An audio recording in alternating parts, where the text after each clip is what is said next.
नमस्कार मित्रों, हम हैं प्रमोद पांडे और आप देख रहे हैं एसपीबी न्यूज।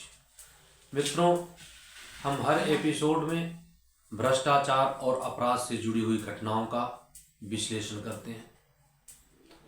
आज हम चर्चा करेंगे अनुराग यादव मर्डर केस से जुड़ा मामला, जिसपे इस समय तरह तरह की चर्चाएं हैं। अनुराग के गांव का प्रधान, क्या अनुराग यादव के परिवार की मदद करने के कारण जेल में गया? कोई षड्यंत्र है? और क्या हुई थी घटनाएं? हम इन सारी घटनाओं का तथ्यात्मक विश्लेषण करेंगे और स्पष्ट करेंगे कि ये मामला वास्तव में है क्या। अगर आप हमारे चैनल पर नए हैं तो चैनल को सब्सक्राइब करके बेल आइकन की बटन दबा दीजिएगा।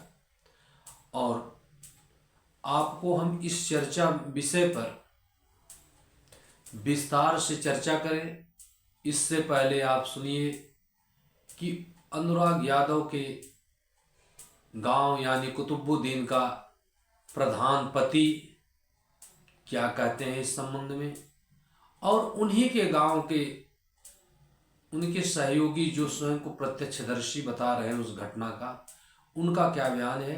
इसके बाद हम इस घटना का विश्लेषण करेंगे। भैया ये होटल पे ये जान लीजिए कि बहुत गाली उली दे रहे हैं, अंड बंड बोल रहे हैं। तो उसको हम गए तब ऊपर, हम कहे क्यों गाली दे रहे हो, क्यों बोल रहे हो। तो उसको हम 2-3 पड़ाका मार भी दिए। आपके चैनल पे और चैनल पे देखिए हमारा वीडियो है, सच्चाई है। तो हम ये सोचे कि इसको समझा देंगे इस औरत के सामने, तो इसको भी जो ठेस है और गाली दिया है तो हट जाएगा। और वो औरत देखिए पढ़ी लिखी थी और बहुत तेज तर्राक थी।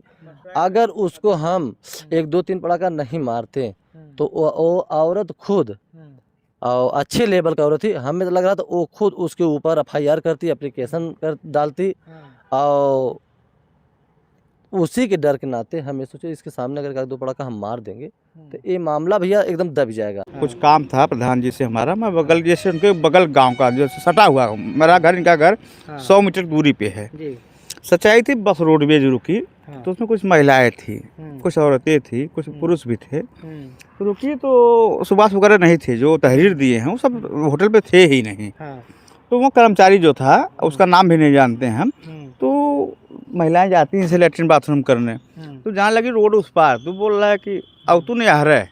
अच्छा, बदतमीजी कर रहा था। बदतमीजी। तो हमको लगा कि हम कहे यार कहा बोल, तो कहा कि कैसे तू मिले आया है वो, हम कहे प्रधान जी से कहा जा प्रधानवाना। अच्छा, उसका लैंग्वेज था। तो हमको लगा कि नसीम है, मैं देखा भी नसीम बुत था एकदम। तो हमको लगा घर में ड्रिंक कर लेता है, अभी सही हो जाएगा 10-15 मिनट में। मैं फ़ोन लगाया, भाई प्रधान जी कहाँ हुआ, तो कहा कि यार आ गए हैं, अभी तो आए थे होटल, आप चले गए बजरिया में आ रहे हैं। अच्छा, तो बाजार से आए तो हमको बताया, हम कहे प्रधान जी पहले आप होटल चलाते थे, इसके पहले ये आपकी छवि खराब होगी। इन लोगों की वार्ता से एक बात तो स्पष्ट है, यह मामला राजनीति से प्रेरित हो सकता है, लेकिन अनुराग यादव मर्डर केस से संबंधित नहीं है। घटना होटल पर दारू पी के की जा रही अभद्रता से है, और इसमें गांव में राजनीतिक समीकरण साधने का प्रयास हो सकता है। क्योंकि जिस तरह से प्रधानपति और प्रत्यक्षदर्शी बता रहे हैं, इससे तो स्पष्ट है, अगर मानवीय आधार पर देखा जाए तो प्रधानपति ने कोई गलत काम नहीं किया था। किसी को भी किसी महिला या किसी श्रद्धालु के साथ अभद्रता करने का कोई अधिकार नहीं है। लोग किसी भी होटल या ढाबे पर रुकते हैं तो वहां अपनी सुलभता को देख करके भोजन और अन्य दैनिक क्रियाओं से निवृत्त होने की व्यवस्था को देख करके ही किसी होटल अथवा ढाबे पर दर्शनार्थी, तीर्थयात्री या सामान्य यात्री भी रुकते हैं। और इस समय योगी सरकार में महिलाओं पर अभद्रता करना ये अपराधियों के लिए आसान नहीं रह गया है। और अगर ऐसा सच है कि महिला यात्रियों के साथ अभद्रता की गई तो निश्चित तौर पे अभद्रता करने वाले को दंड मिलना चाहिए। जहां तक बात है कि प्रधानपति जेल क्यों गए, क्या लालता यादव के प्रभाव की वजह से उनके सहयोगियों द्वारा कोई साजिश किया गया? हमारी पड़ताल में पता चला कि प्रधानपति उस गांव का दबंग व्यक्ति है।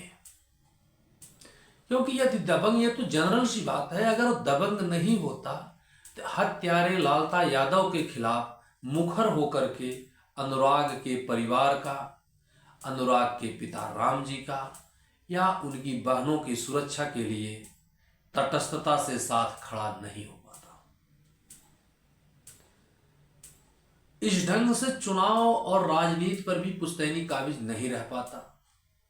इसलिए ये कहना कि वो दबंग है, इसमें कोई गलत नहीं है। लेकिन यहां पर अपराध दबंगई से अपराध किया या नहीं किया विश्लेषण का विषय है। अगर उन्होंने ऐसा किया तो मानवीय आधार पर गलत नहीं किया। लेकिन अगर उस कर्मचारी ने महिला के साथ अभद्रता किया था तो उसे सजा देने का अधिकार कानून का है। कानून के जरिए ही उसको सजा दिलवाना चाहिए था। क्योंकि स्वयं प्रशासन बनना, स्वयं न्यायाधीश बनना, ये बात गलत थी। और जिसकी सजा प्रधानपति को मिली, हमारे विश्लेषण में यह बात स्पष्ट होती है कि प्रधान ने जो भी किया मानवीय दृष्टि से, सामाजिक दृष्टि से उसमें गलत नहीं था। लेकिन कानून को हाथ में लेना ये गलत बात है। इसलिए पुलिस ने भी जो कार्रवाई किया वो भी कानून के दायरे में किया जाना उचित था। अतः इस विश्लेषण में स्पष्ट है कि इस केस का प्रधान को जेल जाना, जेल से बाहर आना, अनुराग यादव के परिवार की मदद करके तहसीलदार की कोर्ट से लौटने के बाद ऐसी घटनाएं होना, क्या ये अनुराग यादव के परिवार की मदद करने की वजह से हुआ या उनके परिवार को न्याय न मिल सके इसलिए प्रधानपति को जेल भेजा गया, ये सब अफवाहें निराधार हैं। ये व्यक्तिगत राजनीतिक रंजिश हो सकती है और न ही प्रधानपति के साथ पुलिस ने कोई गलत व्यवहार किया और न ही प्रधानपति ने